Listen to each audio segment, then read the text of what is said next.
What's going on, everybody? It is Cam here on the farm today to build a greenhouse. So this is one of those like cheap Amazon greenhouses that are like 200 bucks or so. And basically the reason we're building this, I mean, we could use it for plants in the future, but right now our main goal with this is to keep the, where'd they go, chickens over here in them during the winter. Because the greenhouse is going to obviously take in all that sunlight. It's going to keep it a warmer environment for them. Now we're still going to be putting up the, I'm going to set this down. We're still going to be putting the fencing up and everything around the greenhouse. So on nicer days or where there's not a crap ton of snow on the ground, we'll open the door up and allow them to roam around and all of that. Last year with the coop and the way it's set up, which we'll do a video on what the coop looks like inside and out at some point. But inside the coop over there, the whole floor is welded wire. So it's like small rectangular and squared wires meshed together so that when they are pooping in the coop, it drops straight through to the ground and we don't have this like huge, just nasty buildup that we have to clean out of the coop all the time. And it goes right through the ground. And then it also fertilizes our grass as we move their coop around. The problem with that is that it catches a lot of wind.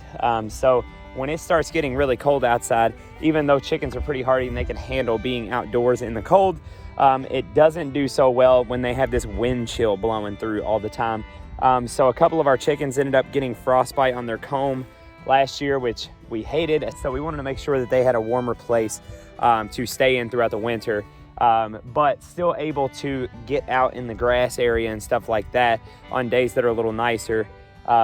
And you know, let them out and free roam like they should be able to be. So as you can see, I already have the whole bottom framework put together. I'm about to start doing the uprights and everything.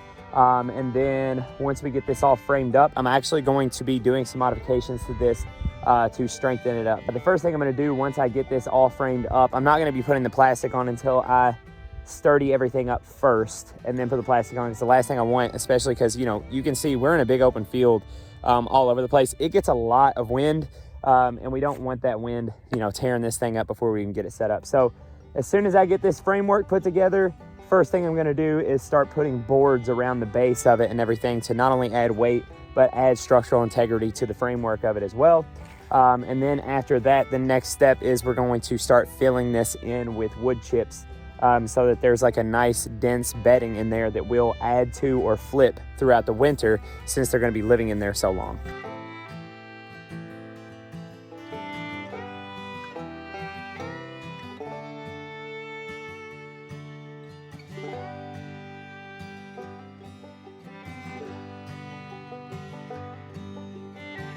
Alrighty, so I have just finished up putting up the framework. It is all extremely loose right here. It needs to be tightened down, and that's what I'm about to do. Which, by the way, when you're putting this together, if you end up going with this route as far as using like an Amazon greenhouse like this, don't tighten anything down. Do not tighten anything down because you're definitely going to need the looseness. And two, it's a lot of taking the bolt out and putting it back in because you're like sliding different pieces together and you need the bolt to hold it, especially if you're doing it by yourself. All right, so we're fed.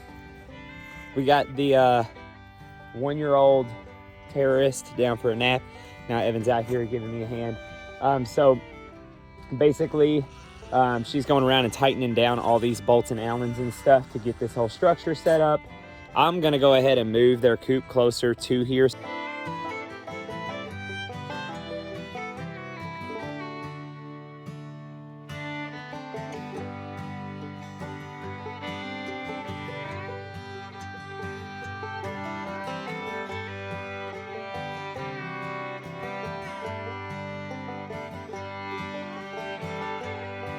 Alrighty, so we got the chickens moved real close. Evan got all this stuff bolted down. Got a little man here in his jammies looking like he's ready for some Polar Express experience. But basically, I wanted you to see just how not sturdy this thing is from the start. So this is just out of the box, nothing but just the metal poles. But this thing, I mean, it is wobbly. So that is why we are doing some modifications to sturdy this up. All around the base, we're gonna put a 2x4 that is gonna be laying flat to the outside all the way down this edge here. And it's gonna be strapped to these uprights, to where that will, one, help sew this together even tighter. Because even though these are all bolted together, these poles are bolted together, there's just a lot of wiggle room. And when we strap that 2x4 to it, it should make it a lot stronger, both this way and that way, for the sake that not only we're putting the straps on the outside, but we're gonna put a center beam, maybe 2 of them, down the middle of this thing also. So not just gonna be starting up the base, but gonna be starting up that top, because we do get snow here. We haven't got a huge snow since we've been here so far, nothing too crazy, but they're calling for a big snow this year, so we'll see. And then once we get all that in, get the cover on, it all strapped on, I'm gonna throw in a couple nesting boxes, a place for some water, and feed. We'll probably actually be moving one of those barrels that's on the front of the chicken tractor there inside this greenhouse, along with their feed, their gravity feeder, and hopefully that will help mitigate water freezing. If we put that barrel inside the greenhouse, hopefully that will keep it warm enough to where it's not dropping below freezing. Because right now what we've been doing, we come out every single morning and crack the surface ice off their water so that they can get to it. So hopefully once we move it inside the greenhouse, that will stop being such a huge issue. Alrighty, so what we're using to attach these boards to these poles, by the way, is a 3/4 inch strap here. So basically looks like that, little U shape, and it's got screw holes on both sides. And then an inch and I think it's an 1.25 inch screw. And we're going to basically just band it and tack it to this 2x4. Now, this 2x4 is not ground treated. It's not for wet weather or anything, and it obviously is going to be in contact with the ground, but I'm trying to do this as cost effectively as possible. And we already had these 14-foot length 2x4s in the garage and they're used from a previous project, so they're not perfect. They're not going to get used for much else, and this will be cost effective for us for now. And this is also the first time we've ever done this with this whole greenhouse, so if nothing else, this is a learning experience as it is. So why waste money on more 2x4s when this whole project might not even work out in our favor? So we're just using what we have available already to keep it as cost effective as possible. But I'm gonna run through, put these straps on like so. I'm sure you don't need the video to know what I just did, but basically screw, straps around the pole, boom. I'm gonna go ahead and run these all in.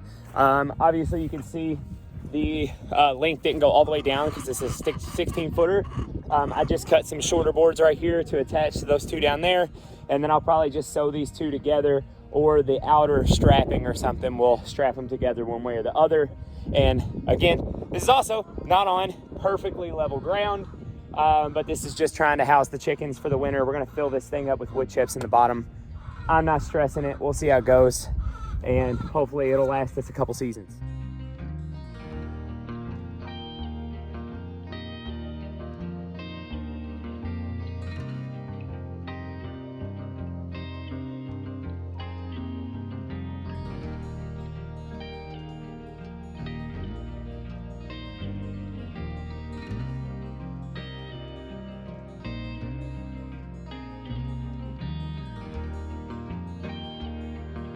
Alrighty, so about to put these beams in, posts, whatever you call them. What I'm gonna do as far as attaching this is I'm gonna put this in here right up against it, and then I'm going to use one of those metal straps like I used there just to attach it, just so it doesn't move anywhere. And then I'm going to drive this stake in the ground as tightly as I can, and then attach this stake to this beam right here. That way that it is attached at the top here, and then it is in the ground and attached to a stake that is in the ground. And then that should help a lot of the sturdiness of this roof when we get snow and stuff this year. The weight of this won't collapse or anything like that due to the weight of the snow or rain. And then also just another way we're attaching it to the ground.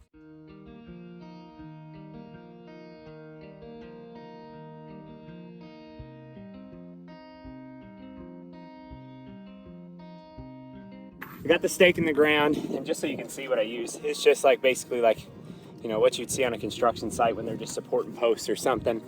And then, so I didn't like having just one strap on here, so I took another one and folded it to where it could attach here and wrap this way as well. That way it can't slide, you know, this direction, because it was sliding quite a bit. It's snug as far as like, you know, this way, but this can slide right down the pole. So attach the second one to where it's like crisscrossed, and now it is there and not in there. And I don't have this attached yet. I forgot to bring my longer screws out here to get that sewed together. So I'm gonna go grab those, finish that off, finish this other post, and then I'll be back to show you the difference once we get these posts in here. Alrighty, got my posts attached and everything. And the post itself, pretty sturdy. The framework itself, still wobbly. And that's just, like I said, because there is a lot of joints on this thing, so it's gonna wiggle on all those joints. But my main concern was the center support, for the fact that there's gonna be snow and stuff. And I think the next step at this point is to backfill this whole thing in with wood chips. Alrighty, I'm not recording the entire thing of me backfilling this because it's gonna take me some time, no doubt, because I'm doing it with this daggone gorilla cart, shovel and a rake, and my wood chip pile is like 100 yards away. So a lot of hauling back and forth, doing it the rough way, but it's looking good. And I wanted to kind of show you like the backfill. One, I'm gonna take it all the way to the top edge of that 2x4. And one more thing is, you can see here, I'm covering this whole pole. So it, like, all of this is gonna be piled up on top of the actual metal framework all the way around. So it's also gonna be weighing down the bottom in that way too. Alrighty, day 3, wood chips are in. And now next is the roosting poles, which I'm gonna put branched off of these beams down the center on either side.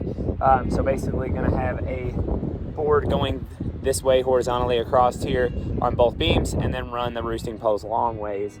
And that should give, between the two poles, roughly about 20 feet worth of roosting pole or so.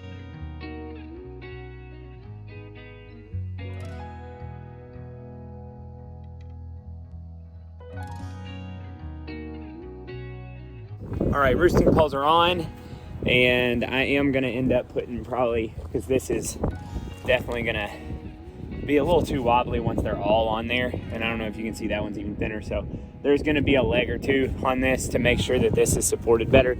But this is what we got going on here, is some roosting poles down the middle. Alrighty, day 4 of us trying to get this daggone greenhouse up. Weather keeps changing on us. We're gonna go ahead and get this daggone thing on. So also our water barrels, because it just dropped in temperature on us quick, is that our whole water barrel is frozen. So now we're gonna have to wait to thaw that out before we can put it in the greenhouse. So we'll be giving them some water buckets and stuff in here.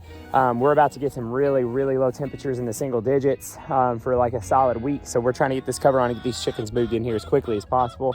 So we're gonna put the whole cover on, and then we will use these wood strips here. You can see they probably, you might be able to see, they already got screws in them ready to go. So once we pull the cover tight on this thing, we'll then screw the bottom on. So the plastic is like essentially sandwiched between these boards and screwed and pinned tight.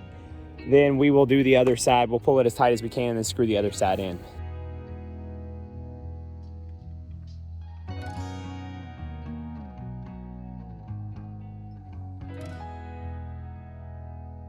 Alrighty, so we got the plastic on, and now we're just gonna go through just to get this all lined up and stuff. There's these like little Velcro wraps here that wrap around the pole, and essentially you can wrap it real tight to get everything right where it's supposed to be, so that these seams are meeting with the poles like they're supposed to. Once we get those strapped on, then we'll get the wood on, because I just want to make sure this thing is totally straight before we go sewing holes with screws in the bottom of this, because we want to make sure we got it in the right place before we put any holes in this thing.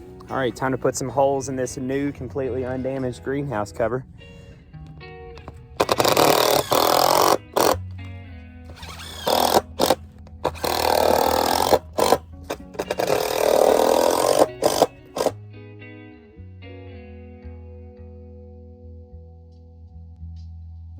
Just kind of want to show you what we got going on here. So, like I said, this is plastic. This plastic is sandwiched between these two boards. It's screwed off like about every 12 inches or so all the way down this thing, and the front is not, which I think I'm gonna screw off down almost to the edge of the door on either side on both ends, because there's a door on both ends, just to secure that front face a little more. And if we get real bad winds, we might just weigh down that flap of the door just to be safe. But it's screwed off the same way down both sides. That plastic is sandwiched between the inside 2x4 and this outside. We just pulled this as tight as we could, and that should hopefully help hold this thing together when the winds get crazy. And it'll get tested really soon because we have some high winds coming at the end of the week from what the weather report's showing. All right, so there's one more thing I wanted to show too. Nesting boxes are kind of an issue in this thing. Obviously there's no walls to mount to or anything, and I haven't completely figured out what I want to do. So we got these pickle buckets from a local restaurant. They're gonna throw them out, and they had 4 of them, and they have a bunch more, and we're probably gonna go back and get more if these work out. We're just gonna test trial these, but basically just cut it down to about 1/3 of the lid and snap that on, and then it'll lay in there. We'll fill it with wood chips, and they're able to climb in there and use that. And basically I'm gonna mount all of these to this board here, and for now it's just gonna lay on the ground for now. So on the ground is just where it's gonna lay. I'm gonna strap them all to this board so that they can't roll or anything, but I will plan on elevating them, or at least maybe stacking too high. We want at least about 10 nesting boxes, I think, so that they have plenty to lay in, and this should get us by. So I'll show that once I get it all together. But basically I'm gonna set these buckets on this board here and then screw it to the board to where they can't roll left or right or anything like that, and then just set the whole, tube set of them in there on that floor. I wanted to show you the inside of the coop here. So we got the nesting boxes here, so we're gonna give those a shot. They look pretty cool. I like them. I think they turned out well, and hopefully they will lay in them. And we filled them up good because they're gonna scrape some of it out and make a little bed in there and then get to laying. And then we have our roosting poles, which I did end up putting some stakes in the ground right here, and then screwing that stake off to these beams so that it would support the long stretch of these roosting poles. We got our feeder right here. This is just a feeder that I made myself just off a design that's online. Did that a long time ago. Sadly, I don't have a video on it. Maybe I'll make another one sometime. And then we have the stand right next to it, which our water barrel is eventually gonna go on, so that it'll gravity feed down to their bucket and fill it up. And we got plenty of room to move around in here so that we can get in here, get their eggs, check on them and stuff. And my plan is to have this all the way down, but just leave a small opening across the bottom so that they're still able to get in and out, but this is closed up enough to really hold some good heat in. And maybe when it's real cold, I'll just lock them in there all together. So I think this is about squared away. So yeah, this is our setup. Alrighty, so the blizzard has passed, and actually it passed like, I don't know, almost a week ago. But this thing held up great. Couldn't have asked for a better turnout on this thing. Like literally, there was really high winds, everything. It got super cold. I know that on that Friday, I think it was -7, and the with wind chill was touching about -30, and these chickens stayed in this thing comfortably. And we did still have to swap out the water when it's that cold. I mean, it was still staying like just below freezing inside the coop, but just knocking the wind off for these hens and roosters, it really made a difference. And honestly, like, so we tried to let them out.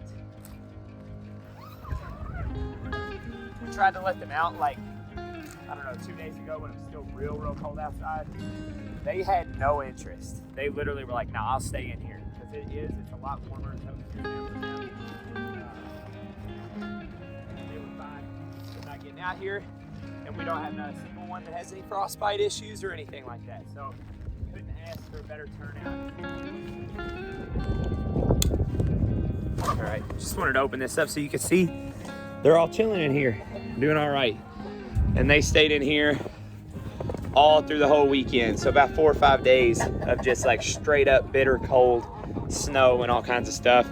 And they're doing all right. And it doesn't seem like they're in any hurry to come out here in the snow right now. So I'm happy with it. It stood the test with all the wind and everything else we got, because we got some really high winds. And obviously bitter cold, and these zippers and everything still worked fine when it was ice outside and everything. So happy with the coop. Amazon special here. And obviously some modifications to make it stronger, but it works. So if you're looking for a cheap option, even if I were to have to buy this wood, this was under $300 to do if I had to buy the wood, because the coop itself was right at 200. It might have been like 180, something like that. And with wood, maybe 250. So try it out. it's awesome.